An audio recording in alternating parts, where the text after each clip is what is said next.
खुद को प्रधानमंत्री नरेंद्र मोदी से लेकर बीजेपी के बड़े नेताओं का करीबी बताने वाला संजय राय शेरपुरिया गिरफ्तार हो गया है।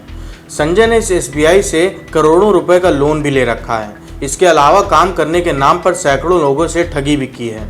संजय बहुत से बीजेपी नेताओं के साथ मंच साझा कर चुका है, उनके साथ नज़दीकियां बता चुका है। विधानसभा चुनाव 2022 में वो गाजीपुर से भारतीय जनता पार्टी से टिकट भी मांग रहा था। संजय राय शेरपुरिया उत्तर प्रदेश के गाजीपुर का रहने वाला है।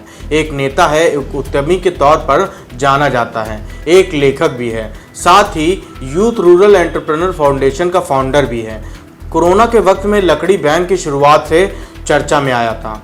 तब शवों को जलाने के लिए लकड़ी नहीं मिल रही थी। संजय शेरपुरिया ने प्रधानमंत्री नरेंद्र मोदी पर दिव्यदर्शी मोदी नाम से भी एक किताब लिखी है। महाठग किरण पटेल की पोल पट्टी खुलने के बाद बीजेपी का एक और ठग सामने आया है, जो खुद को बीजेपी का करीबी बताता है, पीएमओ का करीबी बताता है, प्रधानमंत्री मोदी का करीबी बताता है। बीजेपी के हर नेता का आशीर्वाद हासिल करने वाला एक और ठग बाजार में है, जिसकी गिरफ्तारी हुई है। नमस्कार, मैं अभयराज आपका हुनरबाज पत्रकार में स्वागत करता हूं। एसटीएफ ने संजय शेरपुरिया को लखनऊ के विभूतिखंड इलाके से गिरफ्तार किया है। उस पर संस्था बनाकर करोड़ों रुपए की ठगी का आरोप है। वो पहले भी चर्चा में रहा है। भारतीय जनता पार्टी के बड़े नेताओं का करीबी है और दावा भी है कि वो बड़े नेताओं के साथ साथ खुद पीएमओ का भी करीबी है। लोगों को बीजेपी के बड़े नेताओं और खुद पीएमओ का करीबी होने के नाते वो ठगी करता था और ठगी के साथ साथ लोगों को लालच देकर मोटी रकम भी वसूलता था। इसके अलावा उसने कई तरह के बड़े फ्रॉड किए हैं। एसटीएफ ने इस मामले में कई बड़े खुलासे भी किए हैं। संजय फॉर यूथ नाम की संस्था चलाता है, जिसका स्लोगन है स्वरोजगार से आत्मनिर्भर गाजीपुर बनाने का लक्ष्य, जो पीएम मोदी का भी स्लोगन है, जिसका स्लोगन सरकार के आत्मनिर्भर भारत के कार्यक्रम से मिलता जुलता है। उसने इस संस्था के स्लोगन का नाम स्वरोजगार से आत्मनिर्भर गाजीपुर बनाने का लक्ष्य रखा है। इससे अपनी इसी कला के दम पर दिल्ली में एक आलीशान बंगला कब्जा रखा है।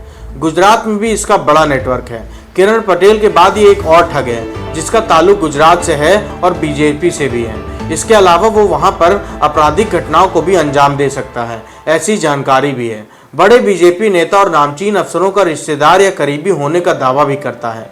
लोगों को झांसे में लेकर उनके काम करने का दावा करके उनसे रकम वसूलता है। ये रकम करोड़ों और लाखों में होती है। इसको लेकर एसटीएफ लंबे वक्त से पड़ताल कर रही थी।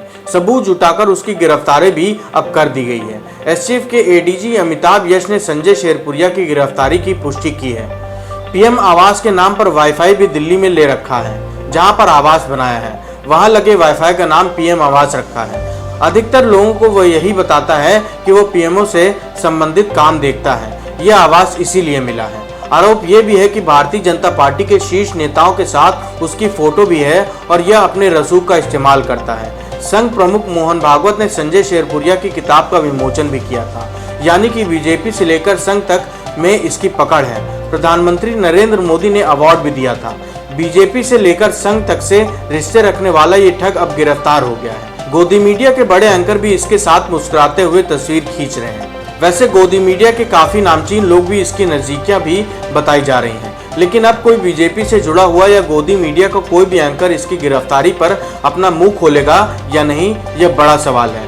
क्योंकि बीजेपी, गुजरात, पीएमओ और फिर गोदी मीडिया के इन सभी से ताल्लुक है इस बड़े ठग का।